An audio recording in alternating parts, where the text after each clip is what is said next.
out ya. Karena akan selalu di-ban begitu saja. Dan masuk ke arah drafting phase. Oke, langsung kita menuju ke arah Dangerous Crash. Drafting phase, ingat. Siapapun yang mendapatkan game ini akan berada di posisi match point. Dan menguntungkan untuk siapapun yang akan dapetin game itu. Dan sekarang kita menuju ke arah drafting phase untuk Esmeralda Haring. Wah, wow. Dan sekarang mereka menutup ke arah Gatot Kaca. Nah ini yang... Bukan tanpa alasan ini Om. Benar, karena kita tahu Gatot Kaca adalah roamer yang the best lah ya bisa dibilang di meta yang sekarang juga. Meskipun tadi bonyok sebenarnya di game yang kedua, tapi Gatot Kaca jauh lebih fleksibel, bisa di follow up dengan apapun juga, dan jauh lebih sulit untuk bisa langsung menumbangkan Gatot Kaca. Dan jangan lupa, masih ada satu skill escape-nya dia sih. At the very least, ini kombinasi dengan XP ini juga masih banyak banget mengingat bahwa XP yang ketutup, itu cuma Esmeralda untuk sekarang. Ditambah lagi ini karena ada grok yang sudah ditutup. Langsung oleh Sever dia nggak mau groknya diambil di seberang. Ya, Dia nggak mau mengulangi kesalahan dari game yang pertama.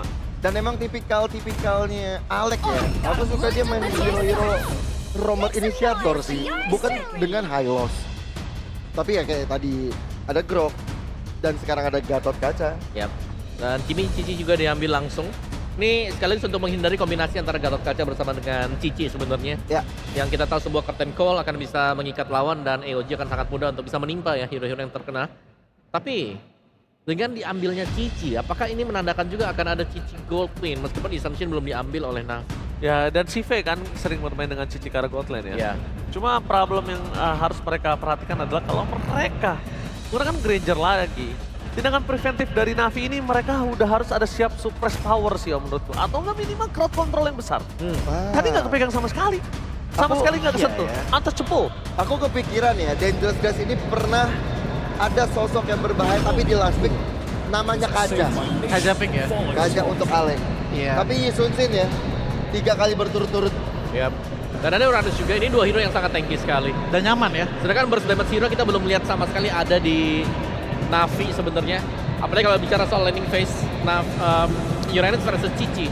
Ini akan cukup menyulitkan untuk Cici sebenarnya. Untuk di early ya, sebelum jadi War X. Ya, cuman kalau udah kayak gini ngelawannya dengan territorial power gak sih Om? Farsha yang diambil mungkin sama Alter Ego ditambah lagi dengan Granger itu udah ngamanin mereka. Yap. Dari badan dan juga skill power gitu loh untuk ngamanin battlefield-nya. Bagi Alter Ego, apalagi dengan Uranus yang sudah di-pick.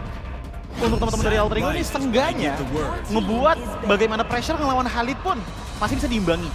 Ya, menurutku di sini halnya pun untuk hanya sedikit mencegah ya, agar Assumption tidak terlalu cepat untuk bisa snowball nanti. Jadi pastinya early pressure yang akan coba untuk dibawakan oleh Navi sekarang. Tapi mereka masih menyimpan junglernya, which is kalau memang junglernya di-ban lagi nih ya, mungkin seperti Lancelot atau Hayabusanya juga, mereka akan terpaksa menggunakan tank jungler lagi. Ya, yang dimana itu tidak terlalu besar dari sisi pemberian damage. Ya, dan ngebuat ya kemungkinan di sini bakalan ada game Sky Pisar lagi yang dimaksimalkan kalaupun memang itu terjadi ya untuk tim Navi. Karena semua ini bergantung dari banningan Alter Ego juga. Ngelihat bagaimana dua last band mereka itu selalu kalau nggak ke Lance, Lot dan juga Hayabusa. Export ya. Menarik sih, Xbox ban. Ada satu hero tanky lagi kah yang bakal dibawakan? Clue kah ini? Dengan di ban-nya Xbox. Bisa glue di arah EXP, bisa juga mereka memastikan adanya Fredrin untuk digunakan. Iya.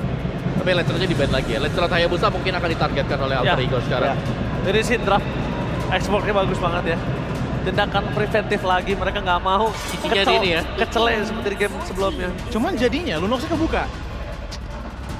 Lunox ya. Iya, dan menurutku kalaupun memang pengen nyari ke tank killer ya, dengan Lunox yang selalu di-ban di 2 game sebelumnya di masa yang kedua, ini bisa jadi chance-nya untuk teman-teman dari Alter Ego. Karena kalaupun Lunox turun di Navi, ini berarti ada 2 potensi gold laner karena bisa diisi antara Cici di gold lane atau Lunox di gold lane. Haya dilepas tapi. Haya dilepas ya? Ya, ini ada Haya sekarang. Menurutku Lunoxnya ya mungkin bisa diambil dengan Alter Ego tadi. Ya. Dengan konsep bisa convert banyak hero yang tebal juga. Tapi so far Elis ada. Gua Elis tersedia kalau memang mau dipergunakan. Gua sih nggak setuju Elis ya. Elis di kanan kiri udah Lunox. Selesai. Iya. Jangan. Atau ya balik lagi. Power Lapo atau Cicinya memang ditempatkan di XP lane. Oke, ada Fanny. Fanny yang hadir itu kenapa akhirnya Ruby di ban. Iya. Seperti udah jadi clue tersendiri dari Navi. Sehingga sampai sekarang kita belum lihat adanya stopper. Dan mungkin Kiri bisa Moskov. Moskov bisa jadi pilihan. Atau kita tahu Arvi dengan Brody. Oke. Iya. Itu juga bagus. Kalau Brody menurut gua ada yang cukup minus menurut gua. Apa tuh? Mobility. Iya. Sebenarnya nggak masalah Brody, cuma mobility-nya dia bisa catch up nggak? Karena kalau ngomongin ke arah Moskov, ini kapanpun dimanapun, Vision juga sama Yasuke, dia bisa following up. Ya. Dan bisa jalanin lane jauh. Kayak ibaratnya ada satu nyawa tambahan ya untuk bisa ada satu winning condition tambahan. Ya. Kalau memang menggunakan Moskov.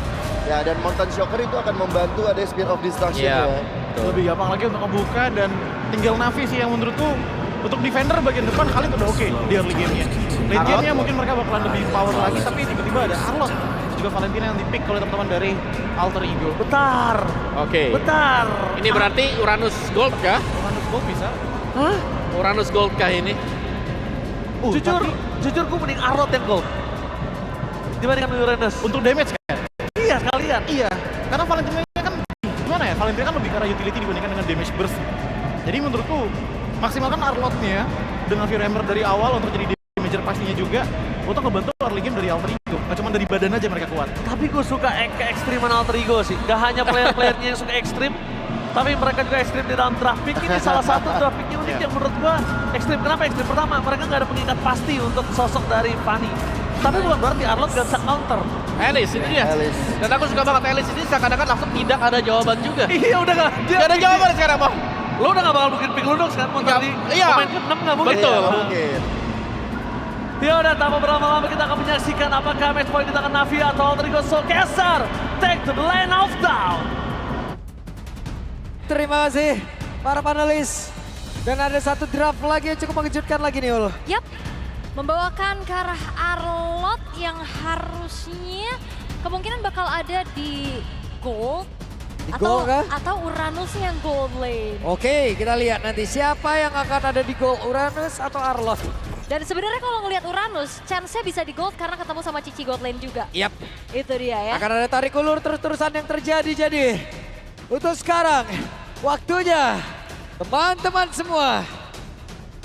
Siapa yang akan menuju ke match point? Satu kemenangan lagi mereka akan jauh lebih dekat. Jadi langsung saja kita berangkat menuju ke game yang ketiga. Let's go! Dan ya, Uranus gold lane untuk match up bersama dengan Cicinya ya. Secara head to head, harusnya ini ada sedikit keunggulan yang bisa dipegang sama Uranus. Yep. Tapi di arah tengah, Buset, wow. Afro galak pisan.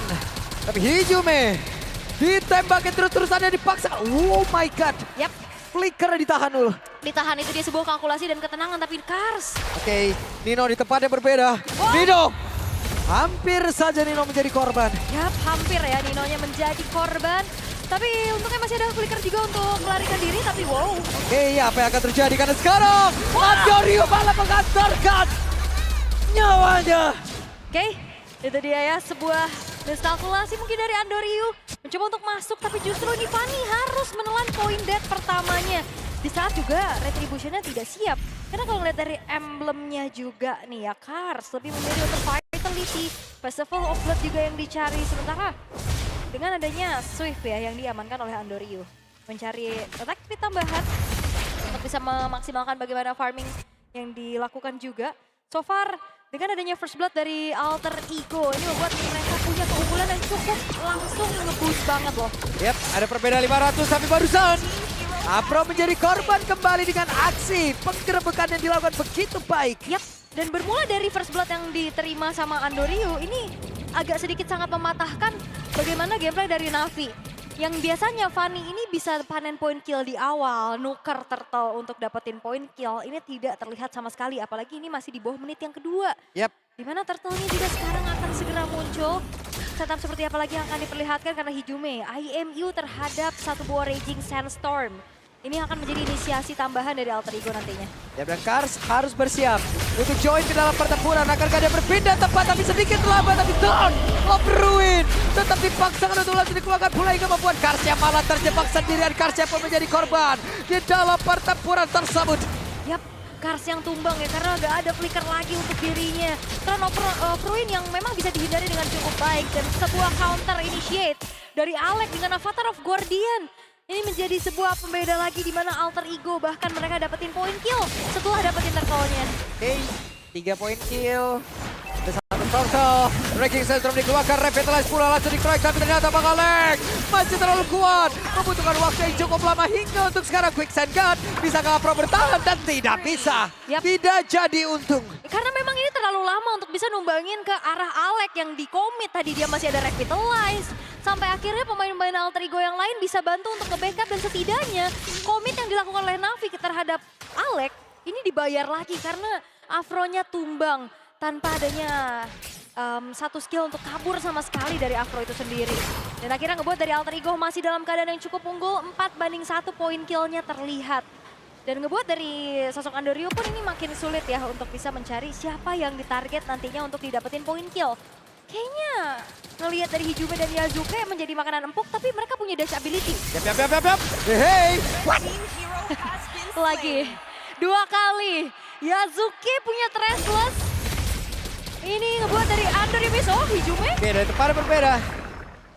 Ada Patrol Guardian tadi yang langsung dikeluarkan, namun untuk sekarang malah terjebak Ukir.